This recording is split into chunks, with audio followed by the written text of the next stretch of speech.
Hey guys, welcome back to Contest Prep University. I'm Joe Klemczewski with Adam Atkinson, back in our Coaching Behind the Scenes series. And I want to tackle this week, Adam, the perfect off season. If you were a coach, if you could get in the coach's ear and hear what the best coaches say about clients and off seasons and what makes the best client, what gives them the best chance to win, I think it always comes back to that setup. And I was having a great video chat this morning with a new client from overseas, and that was her mindset going in. She said, I want to hire you, and we're going to go through all of 2021 as an off-season setup to compete in 2022. And I said, you have no idea how smart that is, like what we're going to be able to accomplish in terms of just the setup time and focusing on all those off-season training progressions and the strategic nutrition that we can employ through this year to then set you up for that perfect pre-contest season. Yeah, absolutely. Champions are made in the off season, and I think more and more now we get clients that stay with us. And I would say 5 years ago, how many times did we know, people were going to be done with us when that season ended? More and more people know how important it is to take that time to grow. Even just, paying attention to your nutrition. I won't say dieting in the off season, but actually having a fine tooth comb through your nutrition in the off season is huge. Because how many people do we still know today that don't track a macro in the off season? And they're likely not in a deficit anymore, but how much better could they be if it was measured or calculated? And those are going to be some of the things that we talk about today. Right. And I will agree, even in my own career, when I was younger and just trying to win and learn the game and get my pro card, and I was in college and all that. And so it was just kind of part of my identity moving forward into even my nutrition, graduate work. I would get up there on stage as often as I could when it fit my schedule, just because I wanted to achieve that next level. As soon as I didn't really have to do that as a pro, and we were required to compete every 2 years just to maintain our pro status, that's what I backed up into. And that always gave me that full solid year off with another full year for transitioning into and then executing the pre-contest.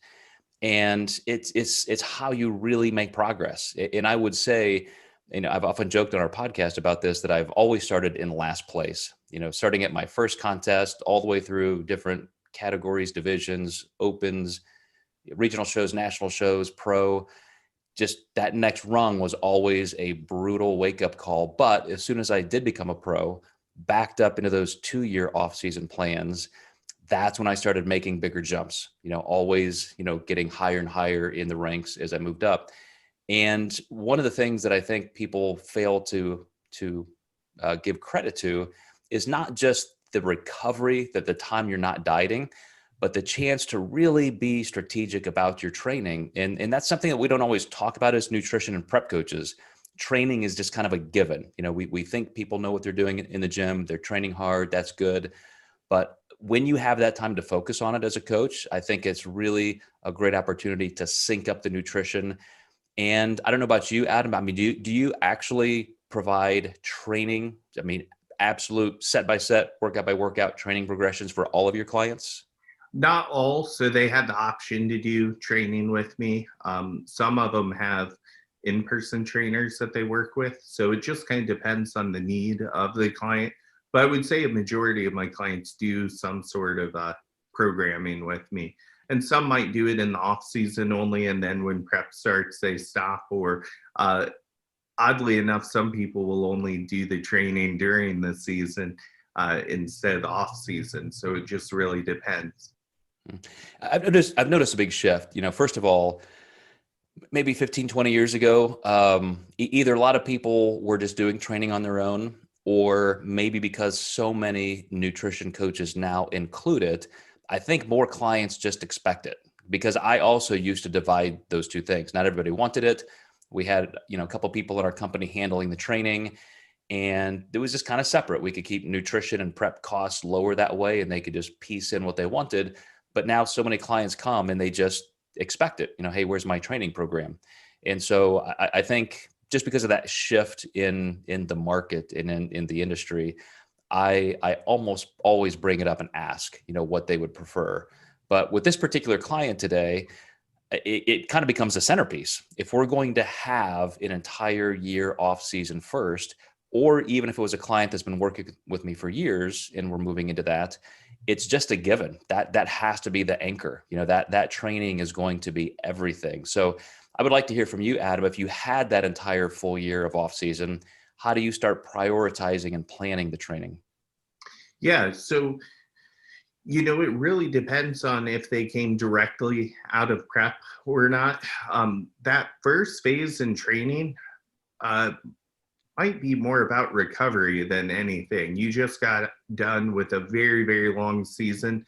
So we might not be pushing that hard. We're still recovering from the prep and overcoming a whole lot of stress. And that takes time. So you definitely want to fix that first before you go, balls to the wall in the gym again. And I also think too, just for your joints and just for taking the time to develop good movement patterns again as your body fat comes up, it's definitely easier on your joints to kind of take your time getting into some heavier loads. I find oftentimes people jump in too quick, and I've always told people, just because you can do something doesn't mean you should. And it really does come down to being healthy first, and then you can start moving into some more muscle breakdown and some things that you're going to recover from stress from more easily because you're in a better state to do so. What happens is your body just gets so used to being in a state of survival. You can almost like change your epigenetics if you don't give yourself the recovery, because your body is just worried about going through that potentially starved state again. And then what happens is you don't end up responding to your next contest prep as fluidly. So it really does take time, and there's a balance to everything. So you really have to monitor and watch that you're not overtraining in the off season. Yeah, really, really good notes. I have a bunch of clients right now just coming off of the season. Now that we're at the end of the year, and that was my first consideration. Let's take a couple weeks to transition and make sure you're recovered. And then a lot of times people are struck by the fact that lower frequency, lower overall volume, but so that you can focus on strength in the gym is critical. And in this era, I often question myself because of some of the programming I see.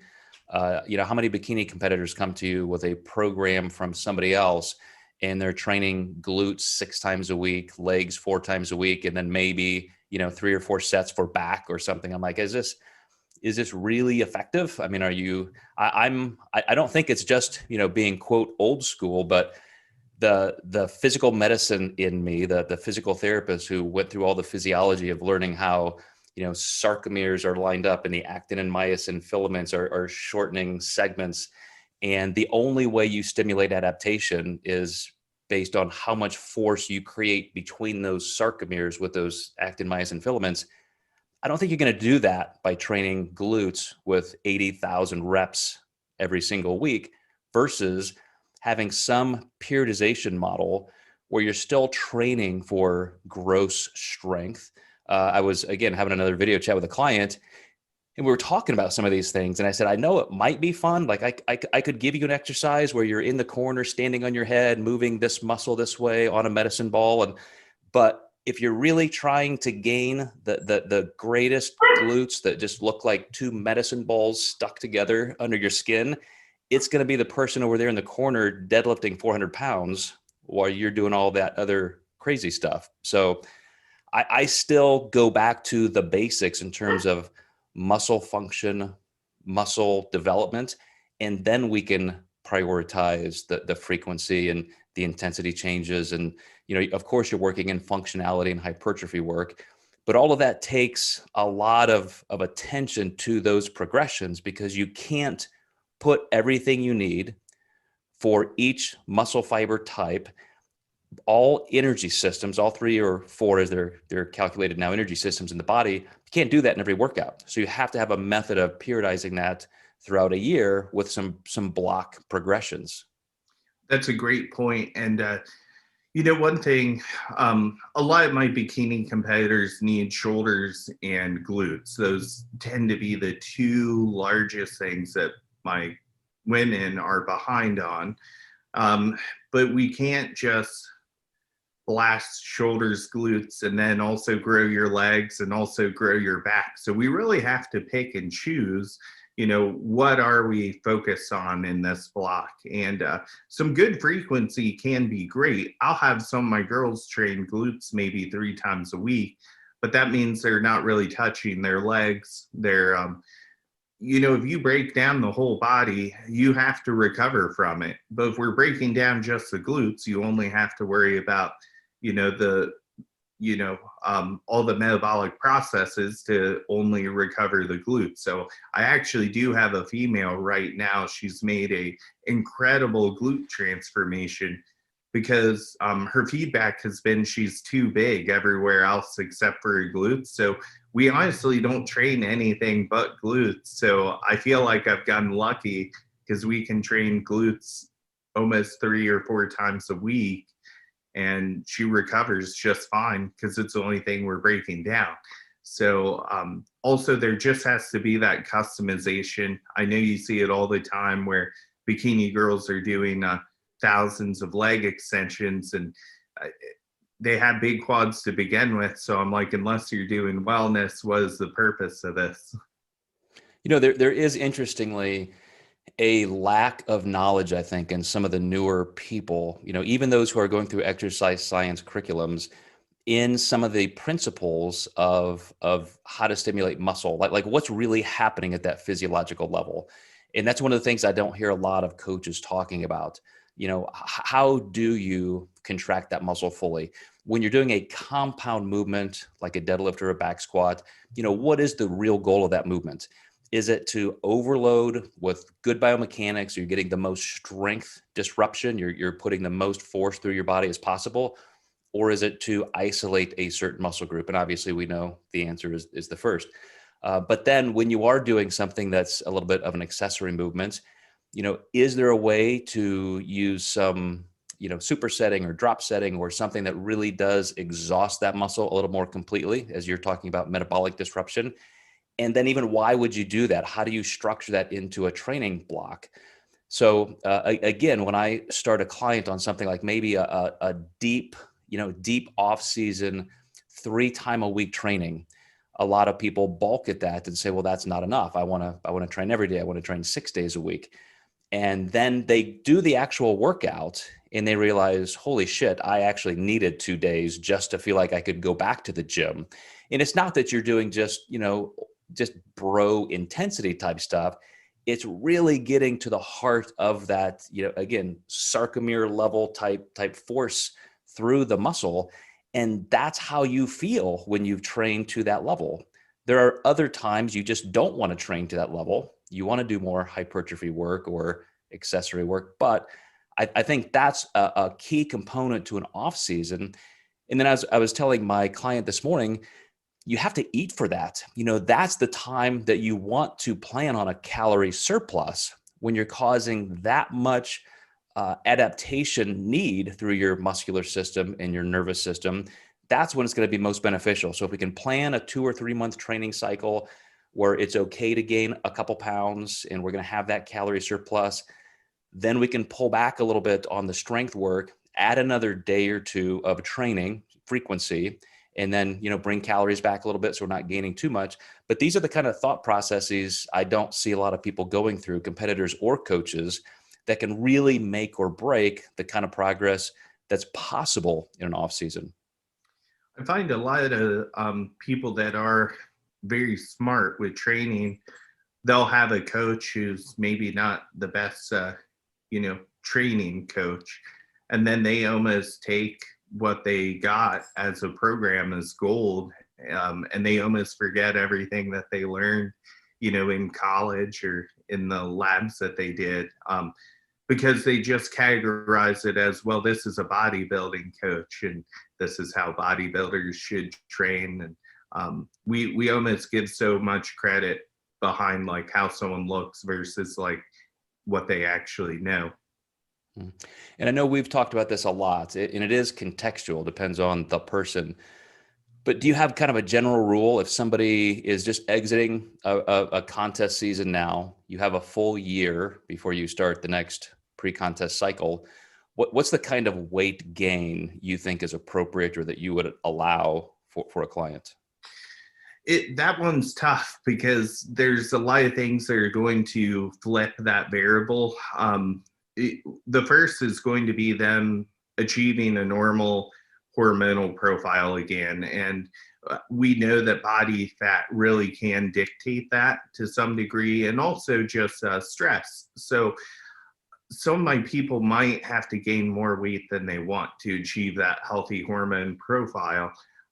Additionally, that can switch based on, well, how small was the person in their last contest? How lean did they get? I might let them get a little bit heavier if they were absolutely shredded. Maybe they cut pretty easily, so we know that we have that cushion to move up a little bit higher.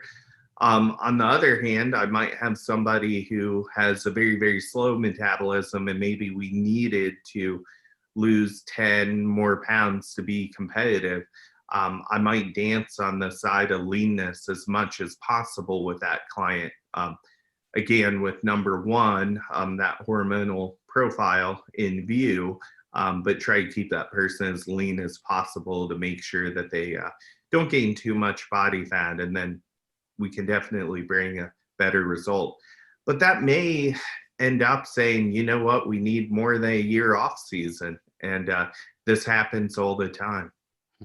You brought up a really good contrast, and I'm a silver lining kind of guy, glass half full. I never want a client to think that they have done something that has hurt their chances. If, for example, somebody does gain more body fat or more weight than they wanted to, I say, well, let's make the most of it. Let's really look at the fact that this is our chance to gain some recovery time and some strength and some lean body mass. But it is interesting, as you said, Adam, that it almost is predicated on what they just came out of. So as you were saying that, a handful of my clients came to mind who had gone through a really good contest season, competed in enough shows that their food intake had climbed all the way back up to off-season levels. So somebody, like I'm thinking of a male competitor who, probably had dieted the hardest, 150 or so grams of carbs a day, maybe 1,800 calories. Then all of a sudden at his last contests, he was rolling in eating 300, 400 grams of carbs a day. His calories are 2,300. So now here we are 3-4 weeks past his last contest. He's only gained 5 or 6 pounds because he just didn't have a big rebound. He had all of that food in that metabolic capacity already in tow. But other clients may not, be in that position. They still were diving down hard, hitting that last contest, and then there was a little bit more of a rebound. You know what that can be like when, even with the best intentions, you get into one weekend that was a little heavy, and then it's just kind of hard to stop.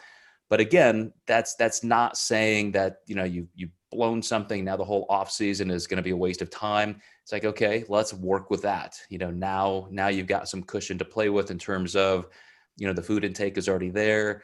Let's just make sure we're not going any higher, and let's jump right into maybe, some of that stronger work. Absolutely. Yeah.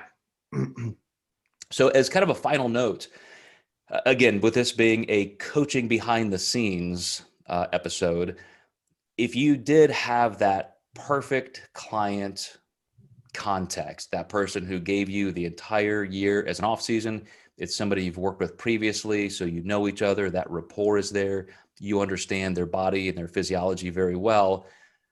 How would you want to end the off season? With what kind of pre-contest looking forward to? In other words, would you, how would you want to shift their body composition toward the end of that off season? And then what are you planning for as a pre-contest? Yeah, as like a pre-contest, before the pre-contest happens, I might actually have fats a little bit higher than I would like for mental satiety. So one of the big things I could see me maybe shifting carbs up and fats down to just really maximize that variable, get that carbohydrate metabolism up, and then just keep fats on the lower end just so that they can hit their numbers.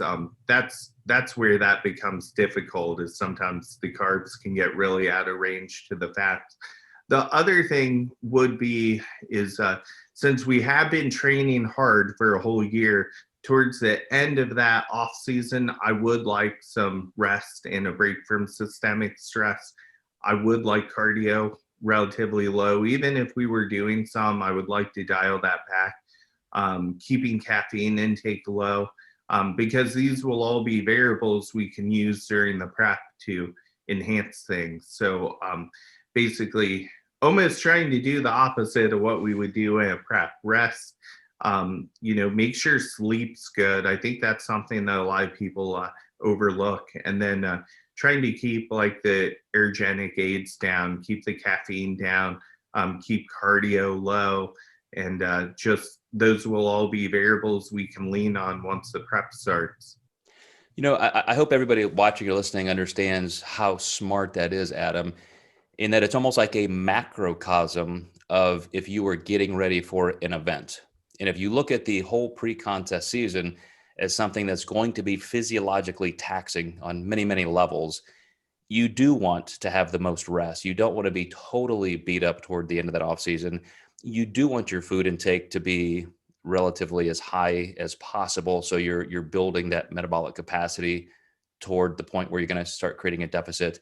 Even down to talking about caffeine use, because people will rely on it a little bit more as they're losing energy from food. So just super smart, Adam, to really tie all those variables together and say that it does matter, not only how your entire off season was planned and executed, but then how that is going to tie into the launch point for your pre-contest. Absolutely. Awesome. Well, you guys, I don't know who's watching this now or who's going to be watching this in the future, but in real time, we are approaching the end of the year. And so we're going to do another final episode like this in a week, and it's going to be all geared toward the pre-contest. So this is our launching point for that. Then at the beginning of the year, we're going to go back into our normal quicker hitting series. So smaller episodes, 5-6 minutes, hitting some topics. So hope you guys are ready for a great new year. Again, if you guys are looking at the timestamp here in the future, you can see this at the end of 2020. So it's been quite a challenging year on many fronts in terms of scheduling and just getting people into the mindset of having a normal, stable training structure. So Adam, thanks so much for your contribution to this. And as I said, guys, we'll do one more this year, and then we're going to be tackling 2021. So we'll see you next time in Contest Prep University.